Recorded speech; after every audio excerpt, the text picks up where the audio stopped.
Ça y est? Eh bien, bonjour à tous.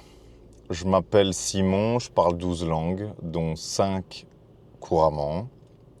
Ces 3 dernières années, j'ai aidé plus de 80 personnes à débloquer leur anglais à l'oral. Et aujourd'hui, je profite d'être sur le trajet pour aller à Cologne, très belle ville en Allemagne, pour répondre à une question qu'on me pose beaucoup, qui est la suivante. Faut-il aller à l'étranger pour apprendre une langue, pour bien apprendre une langue? Est-ce que c'est obligatoire d'aller en immersion dans un pays pour aller aux États-Unis, en Angleterre, par exemple, pour apprendre l'anglais? Est-ce que c'est obligatoire? La réponse courte, c'est non. Donc voilà, on peut déjà arrêter la vidéo ici, mais je vais quand même vous donner quelques autres explications. Alors, en fait, le plus important, pour apprendre une langue, on peut réduire en fait les chances de réussite à quelques facteurs seulement. Et un des facteurs les plus importants, ça va être l'exposition. Donc, comment est-ce que je définis l'exposition? C'est le temps qu'on passe au contact en fait de l'anglais. Donc, le temps, toutes les secondes que vous allez passer à parler, à lire, à écrire de l'anglais. Donc ça, c'est ce qu'on appelle l'exposition. Et effectivement, si on veut apprendre une langue rapidement, avec succès, et encore plus si on veut être capable de s'exprimer à l'oral, il faut s'exposer un maximum. Il faut être en train d'utiliser la langue un maximum. Et donc, effectivement, le temps qu'on va passer au contact de la langue va être super important. Donc, on pourrait se dire, bah alors, la meilleure manière, c'est d'aller à l'étranger. Alors, je vais expliquer pourquoi est-ce que j'ai dit non au départ. Ça peut être une très bonne idée, mais c'est pas suffisant. Le plus important, en fait, pour moi, ça va être l'état d'esprit, surtout à l'époque actuelle. Je m'explique. Aujourd'hui, on vit à une époque où, grâce à Internet, grâce à YouTube, aux réseaux sociaux, où depuis chez soi, où qu'on soit dans le monde, on peut tout à fait trouver du contenu dans n'importe quelle langue, et on peut parler tous les jours au quotidien avec des gens qui sont à l'autre bout du monde. Les technologies permettent de faire cela, donc même en restant chez soi. Et à contrario, les mêmes technologies nous permettent de vivre à l'étranger, dans un pays où on ne parle pas la langue, et de tout à fait s'en sortir, de survivre, parce que pour remplir nos besoins vitaux, on va dire, on n'a pas besoin de parler la langue du pays. On peut commander sur Uber à manger, on peut, grâce à Google Maps, trouver son chemin, on peut utiliser un traducteur et se démerder à peu près dans les administrations ou au supermarché. Donc c'est pas obligatoire. Et donc c'est pour ça que ça va pas être automatique. Il y a beaucoup de gens qui galèrent avec l'anglais depuis des années et qui pensent que la seule solution, c'est d'aller en immersion à l'étranger pendant quelques semaines, quelques mois, et que c'est uniquement comme ça que ça a marché. Et en fait, quand on fait ça, on oublie que le facteur principal, ça va être la technique, bien sûr, la méthode, et aussi les efforts qu'on y met. Donc il suffit pas d'aller à l'étranger.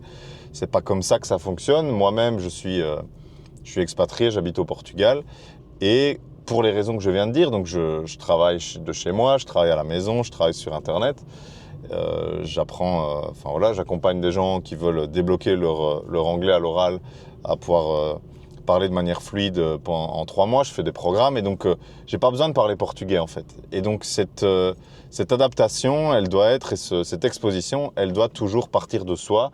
Elle doit être le fruit d'un effort conscient qu'on fait, parce que les choses ne tombent pas du ciel, elles ne sont pas naturelles. Encore une fois, à cause des conditions de vie aujourd'hui et de la technologie dont on jouit tous les jours, quoi.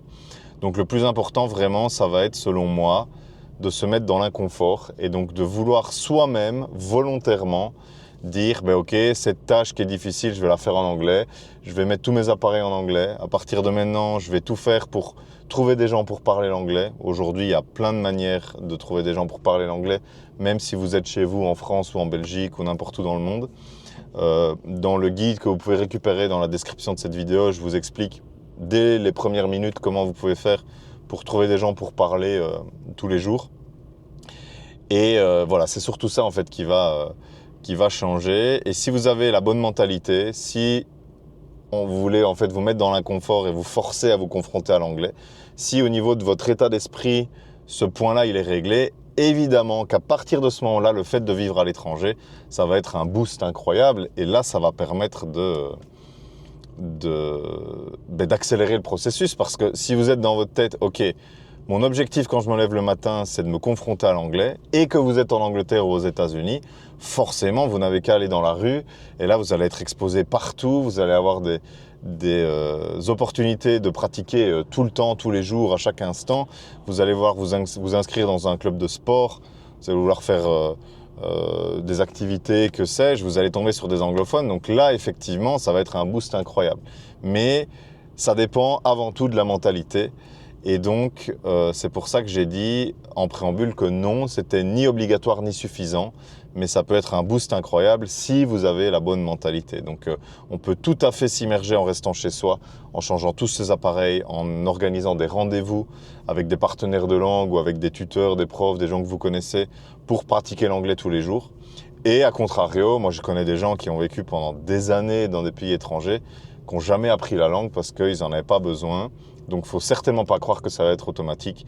Ça doit toujours venir de vous, d'un acte volontaire, un peu de se bouger le cul, j'ai envie de dire, pardonnez-moi mon vocabulaire, mais de se dire ok, je vais me mettre dans l'inconfort, je vais me confronter à l'anglais même si c'est compliqué au début. Et c'est comme ça que ça marche. Donc c'est ni obligatoire ni suffisant. Mais si jamais vous avez le bon état d'esprit, évidemment que ça va beaucoup vous aider. Donc voilà, je teste un nouveau format de vidéo où j'ai envie de vous parler un peu comme ça. Je ne fais pas de montage, je ne fais pas de coupe. Donc j'enregistre la vidéo, je la publie comme ça. Dites-moi si ça vous plaît, dites-moi si y a des sujets que vous voulez que j'aborde. Je pense que c'est une manière un peu plus authentique de vous parler par rapport à ce que j'ai pu faire jusqu'à présent, tout en essayant de vous donner un maximum de conseils et de valeurs pour débloquer votre oral. Donc voilà, n'hésitez pas. Et je vous dis à la prochaine. Moi, je continue ma route, comme vous le voyez, bloqué dans les bouchons. Je crois que ça se débloque dans quelques kilomètres. Donc ciao, à la prochaine.